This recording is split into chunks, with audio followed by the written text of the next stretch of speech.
She paid the bills, managed the home, supported his dreams, and on Christmas morning, her husband handed her a $2 massage coupon from a spa that had already shut down. The same day, he gifted a $3,000 Leica camera to his female best friend. At 2:17 a.m., she walked out and never looked back. But what happens when they meet again at a friend's wedding? Does she forgive, confront, or destroy without saying a word? Tell us what you would have done, and if this story hits home, like, share, and subscribe. Your support keeps these stories alive. I sit at the edge of the velvet couch in our dimly lit living room, the scent of cinnamon candles clinging to the air, mixing with the faint burn of pine from the fireplace.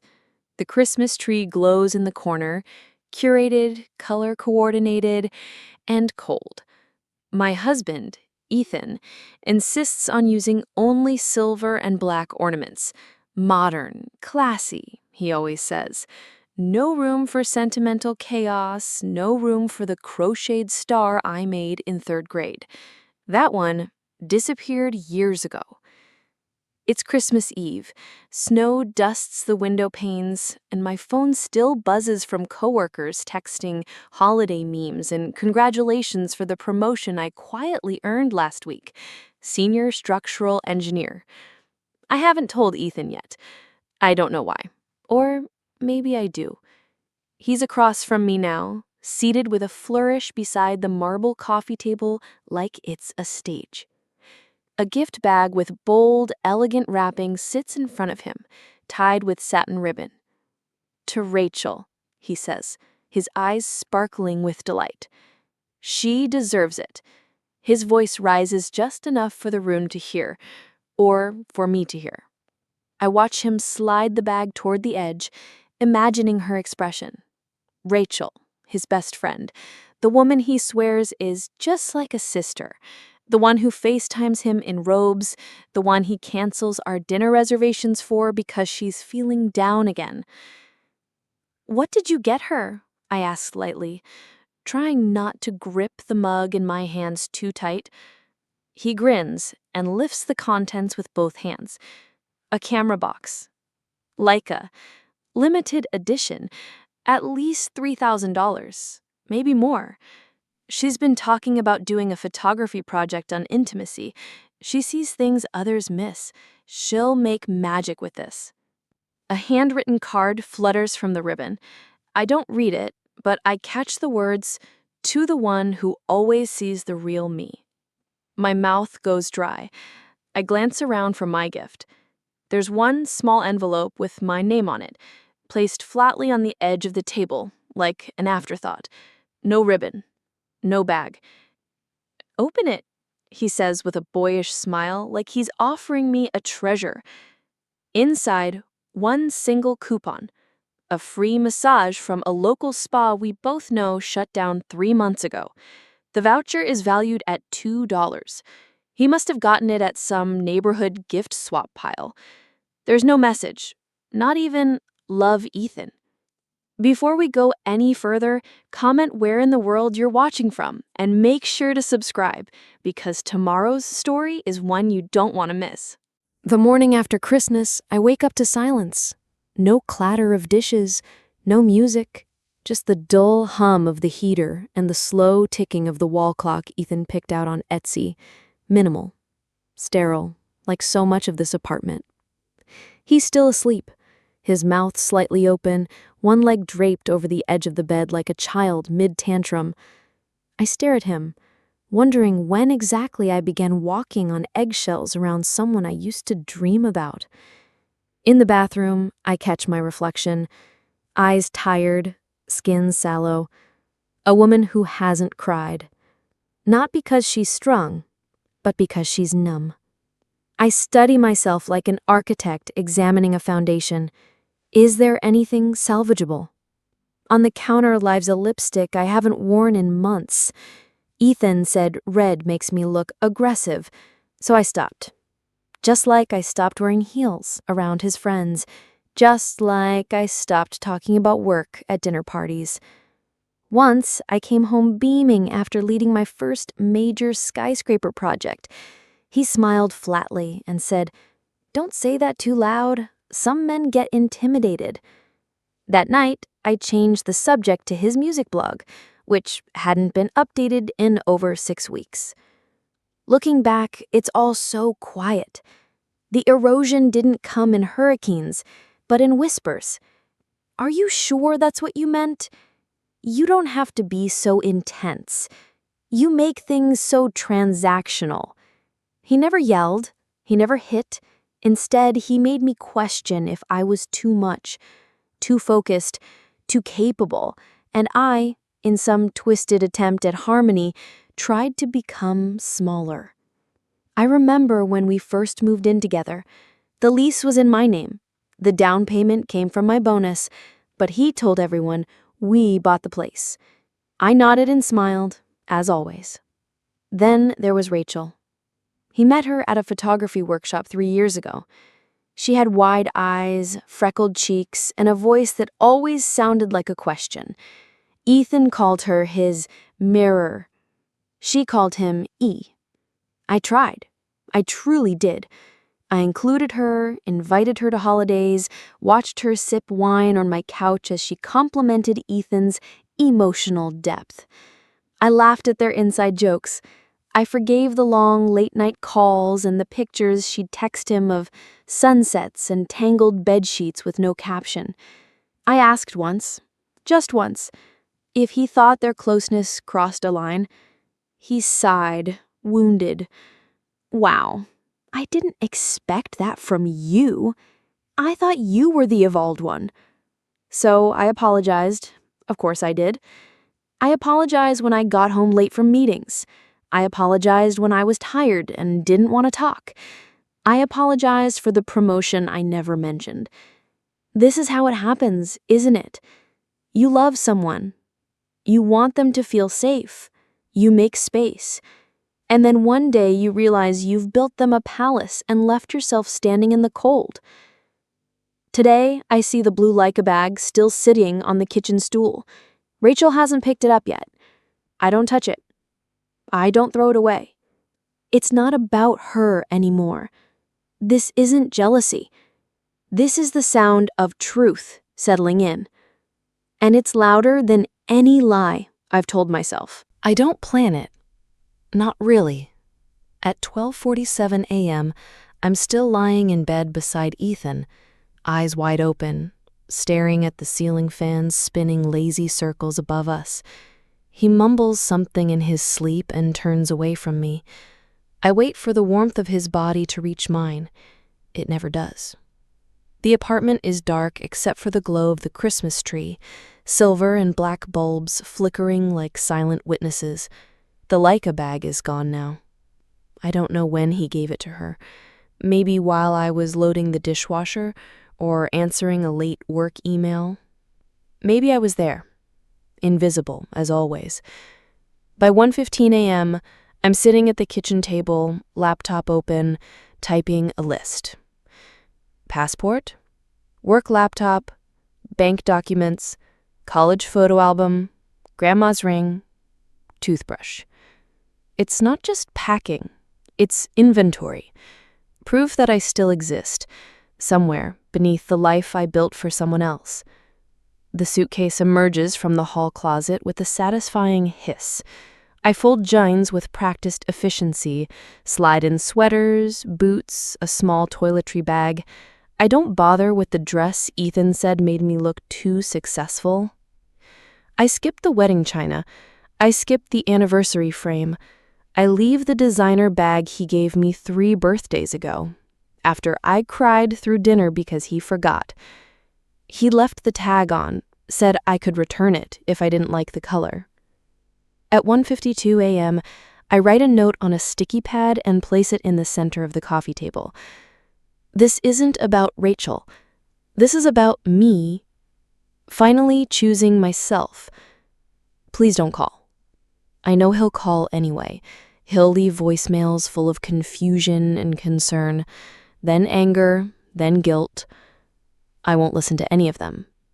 At 2:04 a.m., I take one last walk through the apartment. The space feels smaller now, like a stage set I've outgrown. I touch the edge of the coffee table where I once spilled wine after a long day, and Ethan joked I should stick to spreadsheets. I run my fingers over the piano he never plays but insists on keeping.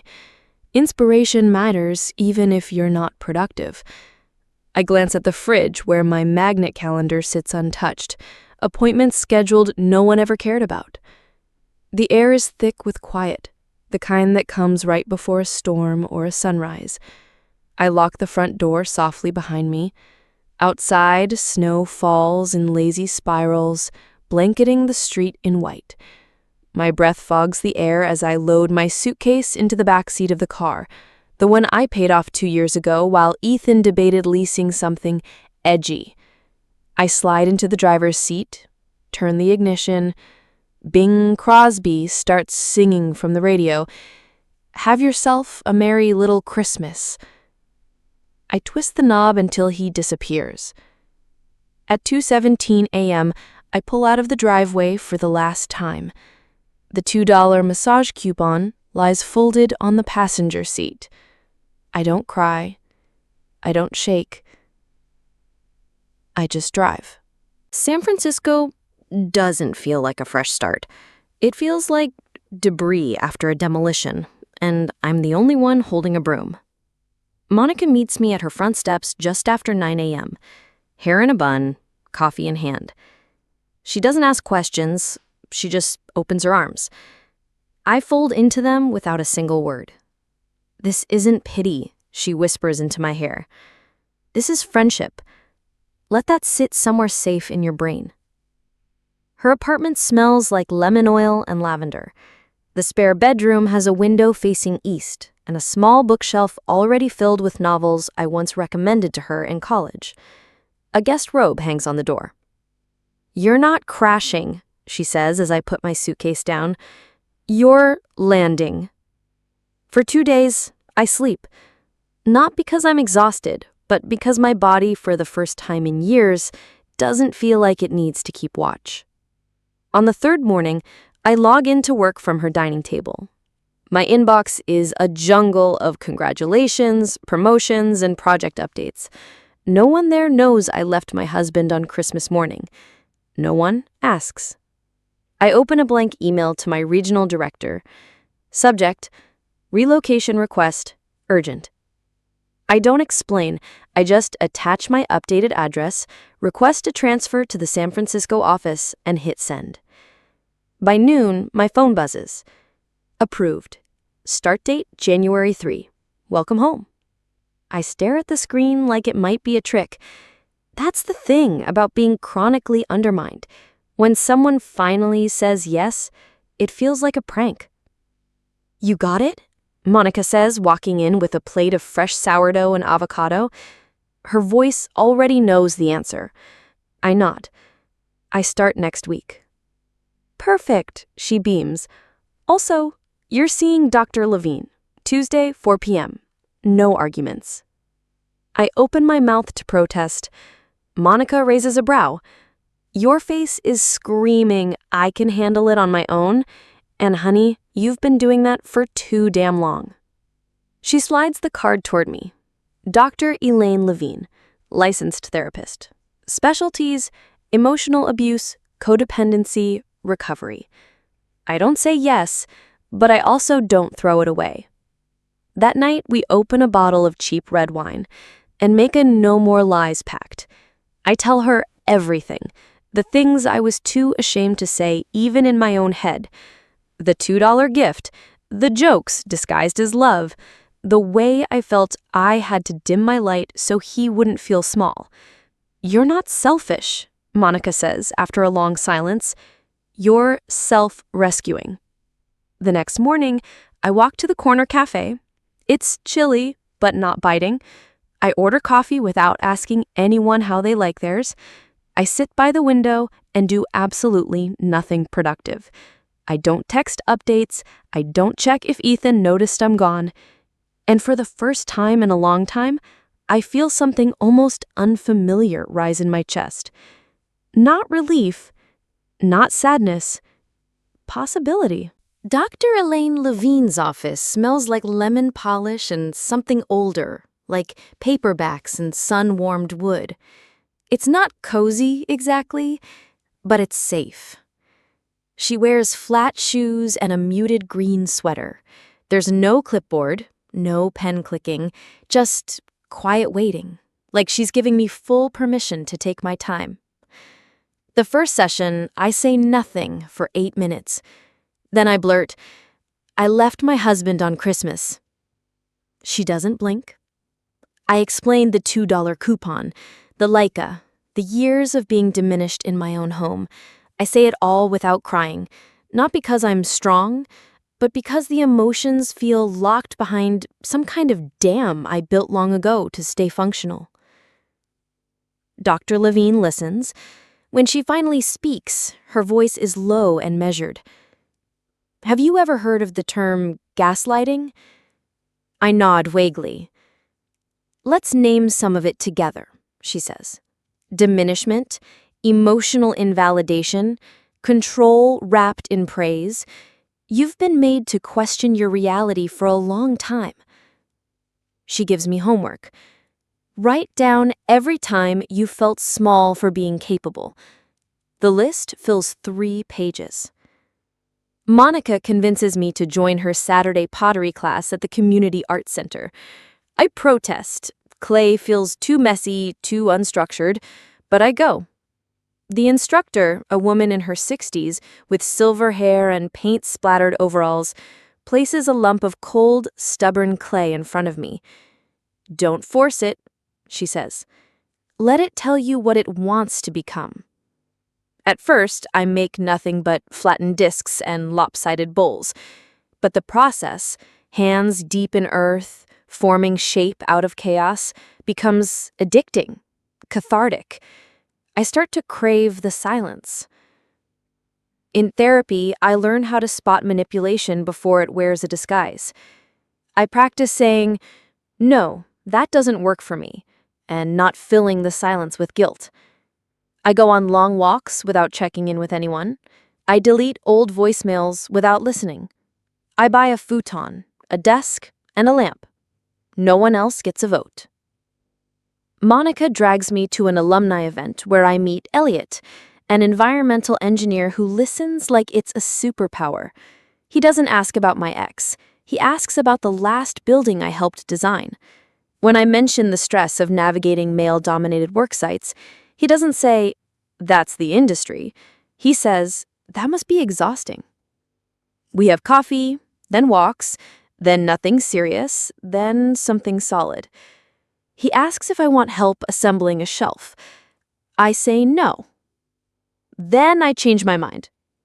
Accepting help, I'm learning, doesn't mean I'm weak. It means I'm no longer isolating myself in the maim of strength.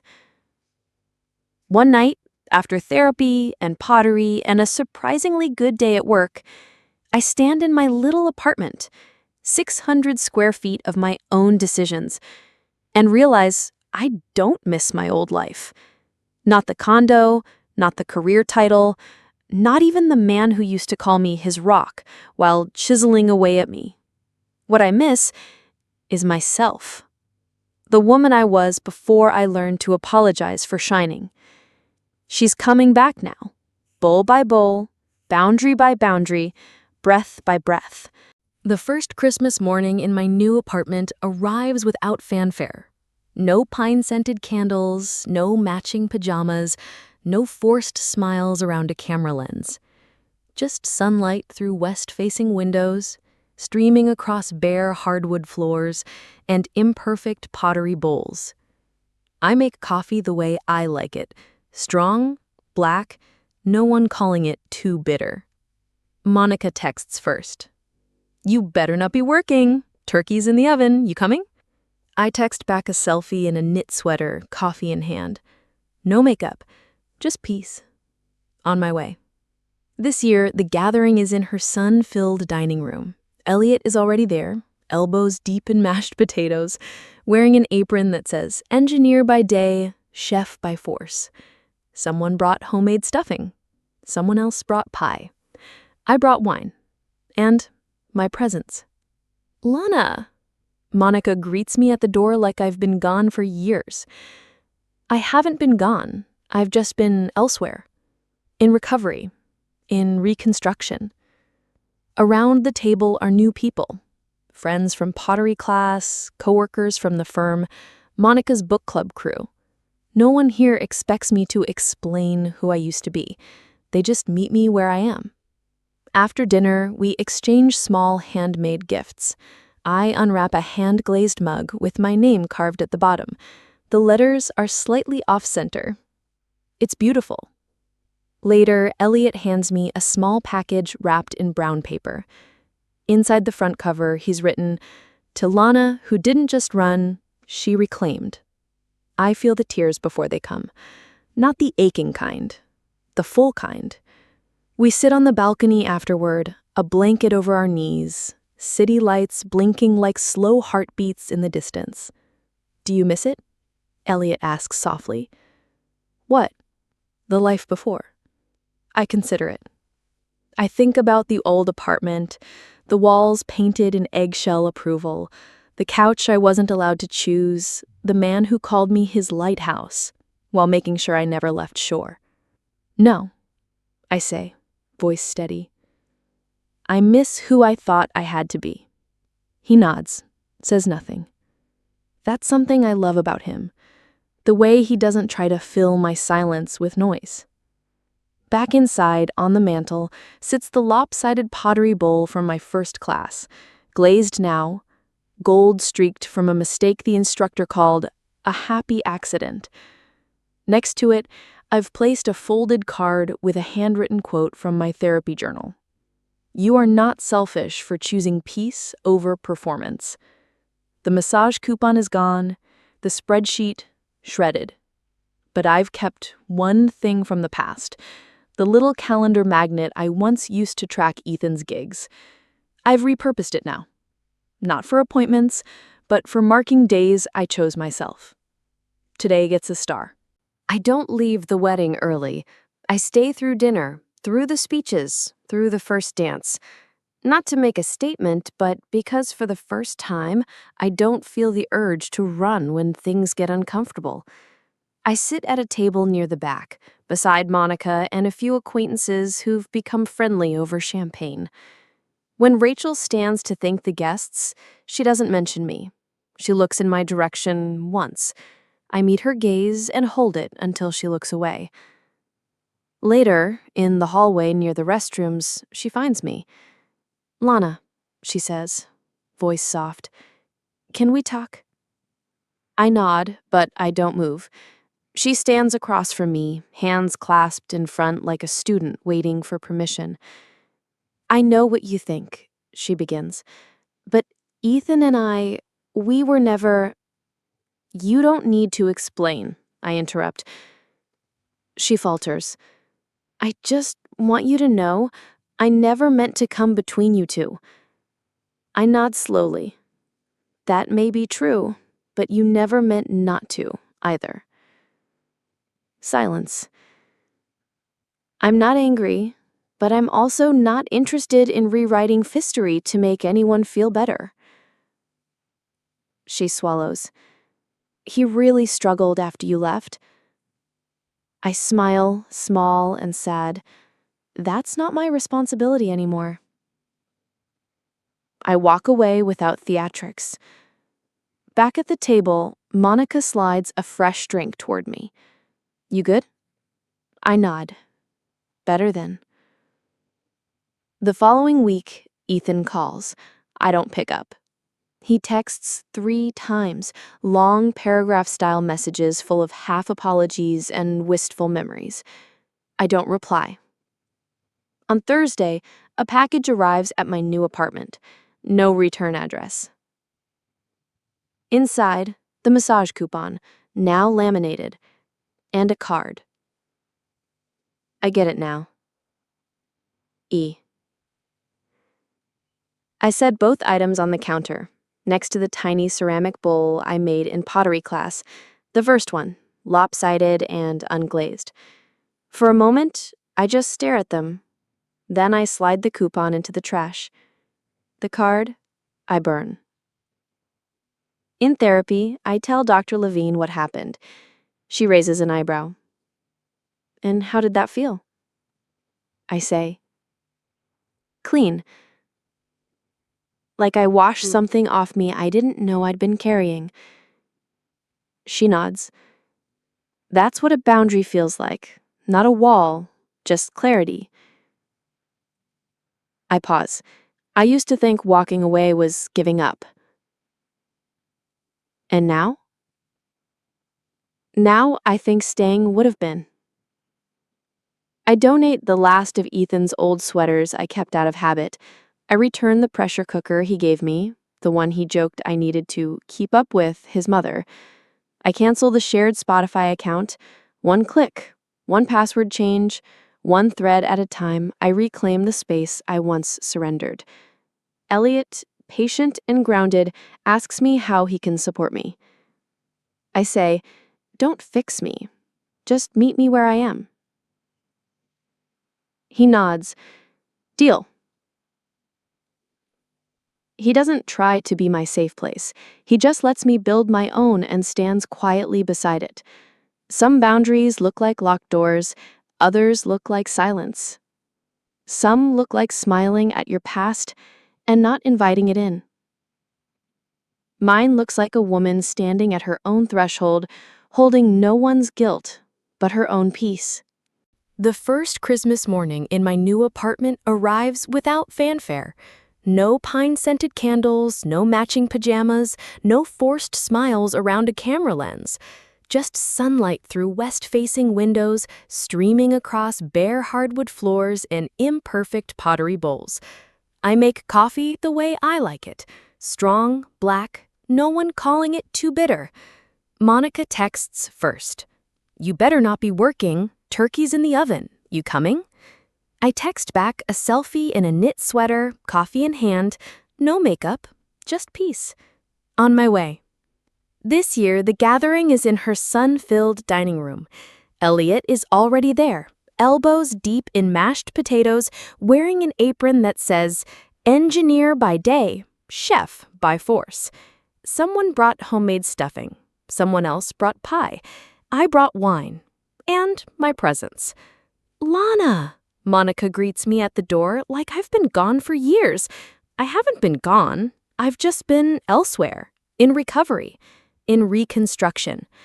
Around the table are new people, friends from pottery class, coworkers from the firm, Monica's book club crew. No one here expects me to explain who I used to be. They just meet me where I am. After dinner, we exchange small handmade gifts. I unwrap a hand-glazed mug with my name carved at the bottom. The letters are slightly off-center. It's beautiful. Later, Elliot hands me a small package wrapped in brown paper. Inside is a book, Women Who Run with the Wolves. Inside the front cover, he's written, to Lana, who didn't just run, she reclaimed. I feel the tears before they come. Not the aching kind, the full kind. We sit on the balcony afterward, a blanket over our knees, city lights blinking like slow heartbeats in the distance. Do you miss it? Elliot asks softly. What? The life before. I consider it. I think about the old apartment, the walls painted in eggshell approval, the couch I wasn't allowed to choose, the man who called me his lighthouse while making sure I never left shore. No, I say, voice steady. I miss who I thought I had to be.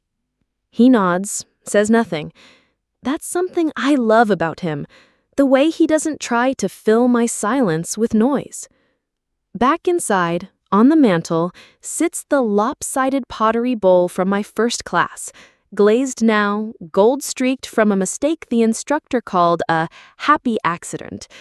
Next to it, I've placed a folded card with a handwritten quote from my therapy journal. You are not selfish for choosing peace over performance. The massage coupon is gone, the spreadsheet shredded, but I've kept one thing from the past. The little calendar magnet I once used to track Ethan's gigs. I've repurposed it now. Not for appointments, but for marking days I chose myself. Today gets a star. Later, Monica stands to make a toast. To Lana, she says, raising her glass, who finally stopped setting herself on fire just to keep others warm. I lift my own glass, not in shame, not in defense, just in truth, to a life that feels like mine. A year after I left Ethan, my apartment still smells like lemon balm and freshly brewed coffee. I no longer live in Monica's spare room. I found a small rent-controlled place in the Mission District. 650 square feet, no dishwasher, but sunlight all afternoon and windowsills wide enough to display the little army of ceramic bowls I've made over the months, each one imperfect but whole. My futon has been replaced by a proper bed. I own exactly 4 mugs, 1 wine glass, and 0 apology letters. On the mantel, I've placed a small frame. Inside isn't a photo, but a printed quote from my final therapy session with Dr. Levine. Your worth was never in question, only your willingness to believe it. Elliot comes over most weekends. We cook, we fight over garlic, we take turns doing the dishes. He never asks me to shrink, soften, or quiet down. Sometimes he doesn't say anything at all, and that, I've learned, is the most respectful thing a person can offer: space. One evening, while flipping through paperwork, I find the deed to the old condo I once shared with Ethan. I'd bought it in full, of course I had. For months, I couldn't decide what to do with it. Rent it? Sell it? Eventually, I donate it to a transitional housing program for women recovering from emotional abuse. It feels like poetic justice, turning a place of quiet pain into a place of healing. At work, I've been promoted again, senior project manager. I now oversee multiple teams across West Coast sites. I'm mentoring 2 younger women in the firm, not just in architecture, but in voice, in spine. No one here knows me as Ethan's wife, just Lana Everly, and that is more than enough. On the anniversary of the day I left, I light a candle at 2:17 a.m. Not in grief, in gratitude. I don't hate Ethan, I don't think of Rachel, I don't check social media or scroll through old texts. I don't need to relive pain to remember how far I've come. Sometimes healing looks like building something beautiful where something broken used to be. Sometimes it looks like not explaining yourself. Sometimes it's just sitting quietly in your own home, reading a book you chose under a blanket you bought, with no one's voice in your head but your own. It's a quiet, radical kind of freedom. A few months later, I speak at a small workshop for women navigating high-pressure careers and unbalanced relationships. One woman asks, "How do you know when it's time to leave?"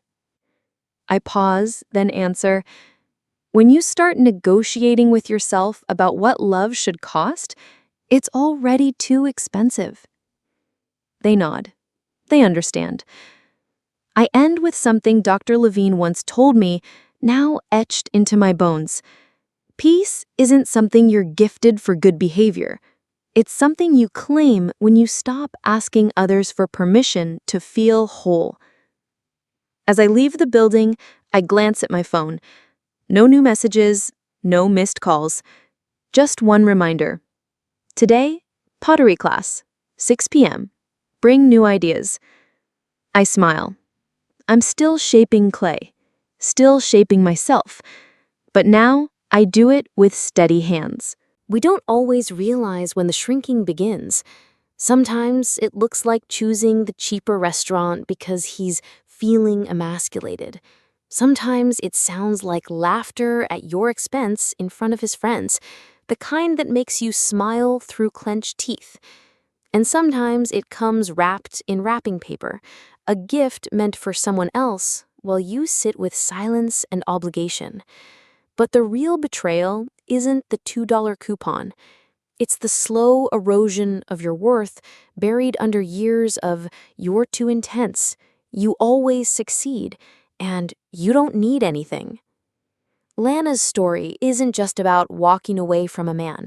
It's about walking toward herself, toward the version of her that doesn't apologize for being ambitious, that doesn't dim her brilliance to protect someone else's insecurity, that no longer sees love as a transaction or sacrifice as a measure of devotion. This is a story about boundaries, not bitterness, about choosing peace over performance, and about learning that help isn't weakness and quiet doesn't mean defeat. Whether you're in a relationship, a family, a friendship, ask yourself, are you being seen or just being useful? Because love, real love, doesn't resent your strength, it stands beside it. Have you ever stayed too long in a relationship, not out of love, but out of obligation? Do you remember the exact moment you realized you deserved better? Tell us in the comments. What was your 2 a.m. moment? What helped you finally choose yourself? Your story might be the one thing someone else needs to hear today. Let's build a community of women and men who choose peace over performance and self-worth over survival. We're listening. You are not alone. If this story resonated with you, don't forget to like, subscribe, and share it with someone who needs this reminder.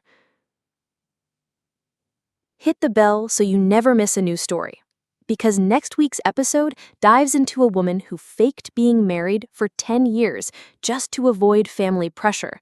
You won't want to miss it.